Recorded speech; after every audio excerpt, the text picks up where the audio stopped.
Have you ever felt like you're just stuck, like caught in the same mental loop day after day? Oh, absolutely. That feeling of hitting the same wall, reacting the same way, it's really common. Yeah, like your brain's just running an old program on autopilot, even when you know it doesn't serve you anymore. Exactly. And that's because our subconscious mind really thrives on that rhythm, on repetition. And, well, that repetition ends up shaping our identity, often without us even realizing it. It forms those deep, hardwired loops you mentioned. Precisely. So today, we're doing a deep dive into something designed to break those cycles. It's called pattern interrupts. hmm A really powerful concept. And we're drawing heavily on insights from Hector Jesus Arancibio's work, especially his system, The Universe Unveiled. Right. Our mission here is really to pull out the key takeaways, the most important bits of knowledge from these sources. Kind of a shortcut, right? To Right. understanding how these pattern interrupts work for, like, reprogramming the subconscious. Exactly. We want to give you practical ways to use these techniques for real interchange, for manifestation. Okay, so for anyone thinking, yeah, I need this, what is a pattern interrupt at its core? It sounds like it's got to be more than just, trying harder. It really is. At its heart, a pattern interrupt is an intentional disruption. You're deliberately breaking one of those automatic loops, thoughts, feelings, Well, reactions. intentional disruption. Think of it like a sudden jolt, something unexpected. It makes your subconscious sort of pause and go, wait, what just happened? Ah, okay. And that tiny moment, that pause, is crucial.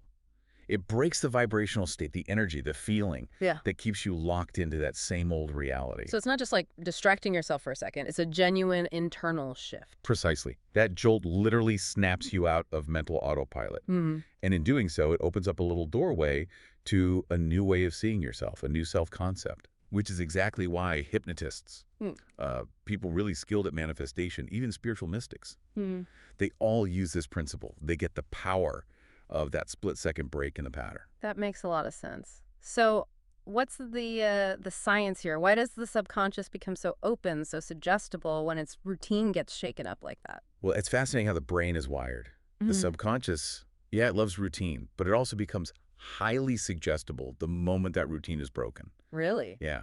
It's like there's this brief window where it's looking for new instructions, almost like a software update prompt popping up. It's open to new input in a way it normally isn't. Many people listening will know about changing your state, maybe from teachers like Joe Dispenza. How do pattern interrupts fit with that? Oh, they fit perfectly. These interrupts can actually help reset your brainwave state, especially if you combine them with something physical, like movement or just the element of surprise. Joe Dispenza often uses breath work and focused energy to create those kinds of shifts in the moment. It's very similar. It's a real biological underpinning to this. And what about things like NLP, neuro-linguistic programming, or hypnosis? They talk about pattern interrupts a lot, don't they? They absolutely do. In NLP and hypnosis, pattern interrupts are used very strategically. The whole point is to break down resistance. Ah, okay. You create this momentary gap, this clear space, so you can then insert a new suggestion directly into the subconscious. Right. It really comes down to that phrase Bob Proctor used so often: interrupt the program, insert a new command. Interrupt the program, insert a new command. Simple, but powerful. So this connects directly to like rewiring the brain, neuroplasticity. Absolutely, 100%. Well- Every single time you successfully interrupt an old loop and consciously, deliberately put in a new thought or belief, you are physically rewiring connections in your brain. Wow. That is neuroplasticity in action. See, the brain responds to novelty, something new. And a pattern interrupt basically injects novelty right into those old, stuck loops. And I heard there's a kind of optimal time to do this, like certain windows when the brain is more receptive. Yes, that's right. If you use an interrupt technique, say, right after you wake up or just before you fall asleep, Okay. it can often sink into the subconscious more easily, maybe faster. That's because during those times, your brain is typically in what's called a theta brainwave state, more relaxed, more suggestible. A theta windows. Got it. Exactly. Makes it particularly open. These tools sound incredibly potent. So, okay, for someone listening right now thinking, I want to try this today, what are some practical things they can actually do? I read about one called the mirror clap. Sounds intense. It's quite direct, yeah. Yeah. But that's part of its power. It's brilliantly effective. Okay, so how does it work? You stand in front of a mirror. Right. And the moment you catch that negative thought starting like, I'm not good enough, or whatever it is for you, Yeah. you clap loudly, just once, while looking directly into your own eyes. Okay, wow. And then immediately you state clearly and with conviction something like, "That's the old program. I choose power now," or whatever phrase resonates. Huh. So what's happening there? Why does that combination work? Well, it's a multi-layered effect. The loud clap instantly activates your nervous system, kind of jolts you right into the present moment. You can't be lost in thought and processing a loud clap simultaneously. Right. Then looking in the mirror brings in that powerful self-awareness component, connecting to all the principles of mirror work. Mm-hmm. And finally, the verbal affirmation, that's the crucial new command Bob Proctor talked about. You're actively overriding the old script right then and there. So it hijacks the loop and points your awareness somewhere new. Exactly. It reroutes your focus towards the new belief you want to install. It definitely sounds like it grabs your full attention. Are there other techniques, maybe some slightly less dramatic ones? Oh, for sure. Plenty of options. One really simple but effective one is the Snap Band Rewire. Okay. You just wear a soft wristband, like a simple elastic band, or even a hair tie. Whenever you notice that negative thought pattern starting up, you gently snap the band against your wrist. Not hard, just enough to feel it. And as you snap it, you immediately state your new chosen belief, like, "I am abundance in motion," or "I am confident and capable." So it's a physical anchor. Exactly. Yeah. A subtle physical cue that instantly redirects your mental focus. It's surprisingly effective for many people. Okay. What about something a bit more physically stimulating if you're really stuck in a spiral? Right. Well, there's a cold splash awakening. This one's pretty direct, too. I can imagine. If you find yourself really spiraling down a negative thought path, just go to the sink, splash your face with cold water. Brr. Okay. And as the cold hits you, say out loud, "I'm back in the now. I create from here." It's an immediate sensory shock that just shatters the thought pattern. Yeah, I can definitely see how that would work. How about using our body? Can posture interrupt these things? Absolutely. That leads us to change of posture. Yeah. The second you notice those disempowering thoughts creeping in, physically change how you're sitting or standing. Stand up tall, pull your shoulders back, take a deep, deliberate breath. Feel your feet on the ground. Embodying the shift. Precisely. You're anchoring a new belief, a new state into your physical body in that very moment. Another quick one is the quantum clapping claim. Quantum clap. Yeah, just one single sharp clap, followed immediately by saying something like, "Quantum shift. I choose the version of me who already has it." It's like a full-body declaration, very decisive. I like that one. Okay, but what about fear? That loop can feel particularly strong, really hard to break sometimes. It really can. Fear has a strong physiological grip. For that, you can try the interrupt through gratitude shock. Gratitude shock. The moment you feel fear rising, immediately and quickly say 3 things you are genuinely grateful for out loud. Just listen. "I'm grateful for my health. I'm grateful for this sunny day. I'm grateful for my friend." And why does that work so well against fear? What's fascinating here is that gratitude isn't just like a nice thought that pushes fear aside. It seems to actively recalibrate your nervous system. Fear triggers a stress response, right? Cortisol, adrenaline. Gratitude appears to be physiologically incompatible with that state. It shifts you out of fight or flight. So by forcing gratitude in that moment, you're doing a kind of physiological hijack. You're changing your body chemistry, not just your thoughts. Wow, so it's like you can't physically maintain fear and gratitude at the exact same time. That seems to be the principle. It's a powerful neural reset. You know, listening to all this, it's clear these aren't just like new age fads. This feels like something deeper, almost timeless. You're absolutely right. When you look closely, you can see the core principle of pattern interruption woven through so many ancient wisdom traditions. Like what? Well, think about Vedic sages in ancient India. They used mantra breaks like the phrase neti neti. Neti neti. It means not this, not that. They'd use it meditatively to interrupt false identifications. I am not my thoughts. I am not my body. Essentially breaking patterns of limited self-concept. Ah, interesting. And Zen Buddhism has those koans, right? Those confusing riddles. Exactly. Zen koans are specifically designed to short-circuit the logical mind. They interrupt your normal thinking process, forcing you out of linear thought to hopefully open up a space for sudden insight, or satori. It's a profound mental pattern interrupt. Right, to break the pattern of just thinking logically. Precisely. And then you look at various African spiritual traditions. Many use drumming, chanting, specific movements. Yeah. Precisely to induce altered states, to instantly shift people's mental and emotional states. These are a powerful, immediate pattern interrupts, often used in communal settings, Really makes you think, doesn't it? It really does. Different cultures, different eras, all converging on this fundamental idea. Disrupt the routine to access something deeper. Yeah. It's like there's an innate understanding in the human psyche about how to break free from loops. It really highlights how universal this tool is. Now, you mentioned something earlier called a portal moment. What did you mean by that, and why is it so important? Yes. The portal moment. That's the space you create immediately after you've successfully interrupted a pattern. Okay. That moment, maybe it's just 5 seconds long, it's like a window opens. Your subconscious is momentarily paused, open, highly receptive. Mm-hmm. That is the prime time. Prime times for what? To consciously insert the new reality, to affirm your desire, to visualize the version of you who already has what you want, to feel the feeling of the wish fulfilled. That 5-second window after the interrupt is incredibly potent. Treat it like sacred ground. Wow. So don't just interrupt and then go back to what you were doing. Use that opening. Exactly. Interrupt and implant. Okay, that makes sense. So to really make this stick, to integrate it into daily life, consistency sounds like the absolute key. What's a good way to practice this regularly? Definitely. Consistency is everything. A great way to structure it is what we can call the interrupt plus implant ritual. Make it a daily practice, even multiple times a day. Okay, break it down. What are the steps? Simple, really. Step 1. Use your chosen interrupt. Yeah. The clap, the snap, the posture shift, the cold water, whichever one you've picked. Do it the moment you catch the old pattern. Got it. Step 1, interrupt. Step 2.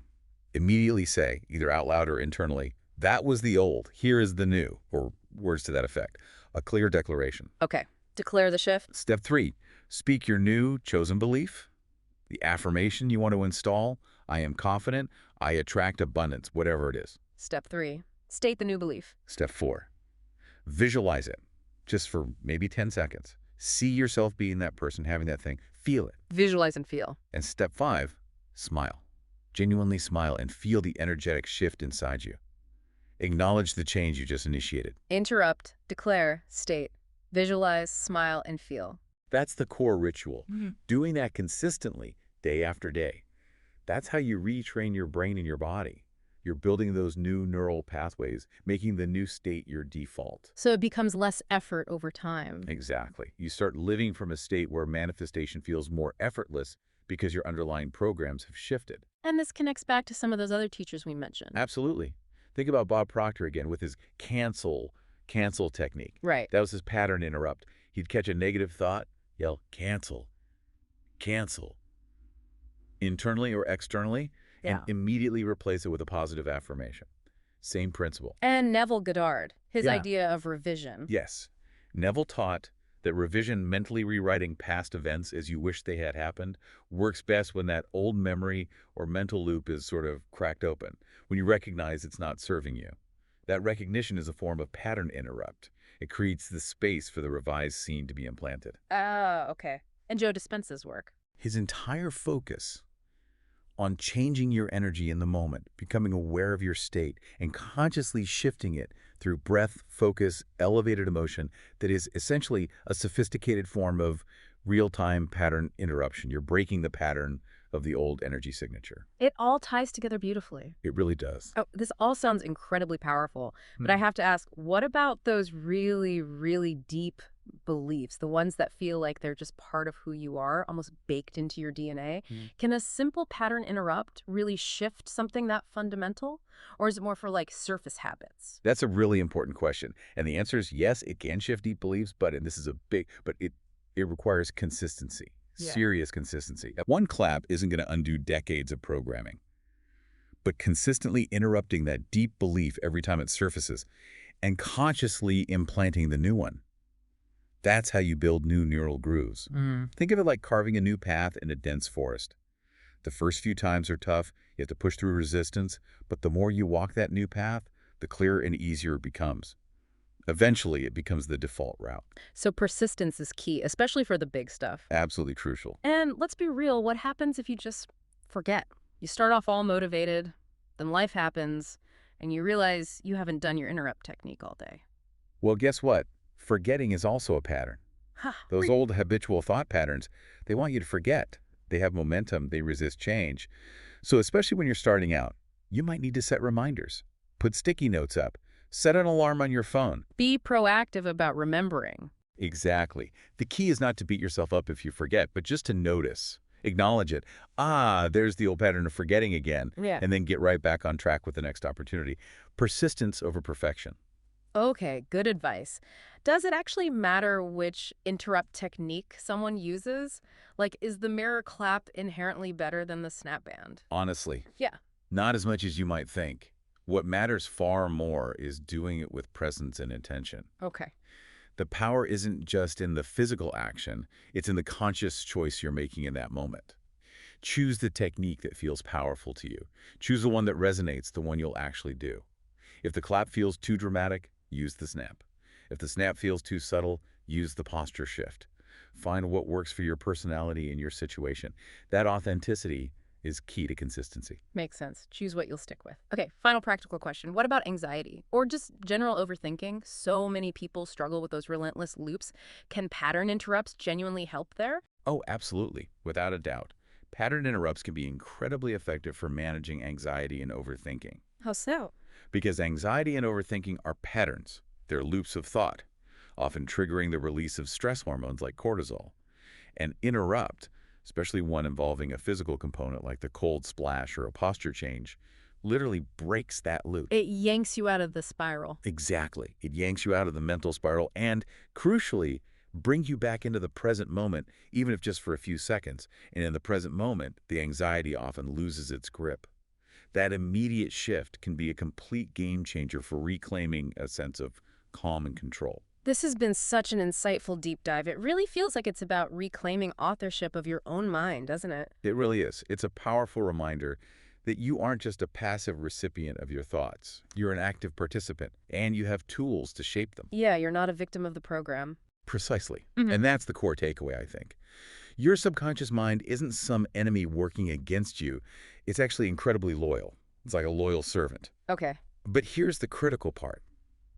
It only follows the instructions it's been given, and it will keep following the old, outdated instructions indefinitely, unless you consciously choose to interrupt them and give it new ones. So it's waiting for us to step up and give new orders. In a manner of speaking, yes, it responds to clarity and repetition. So what's the final thought for everyone listening as they, go about their week? I think it's this. That precise moment when you catch yourself in an old pattern and you choose to say, no more, not this, I choose again. That's incredibly powerful. Mm-hmm. In that instant, you break the enchantment of the old loop. You choose a new story for yourself. And the universe, energy, whatever you want to call it, it responds to the frequency of someone who knows they are not defined by their past patterns. You're stepping into a new version of yourself. Exactly. So the invitation is, don't just listen to this, experiment. Try one of these techniques this week, just one. See what happens. Notice the shifts, however small at first. Observe your reality starting to respond. Feel the power that comes from taking back the reins of your own mind.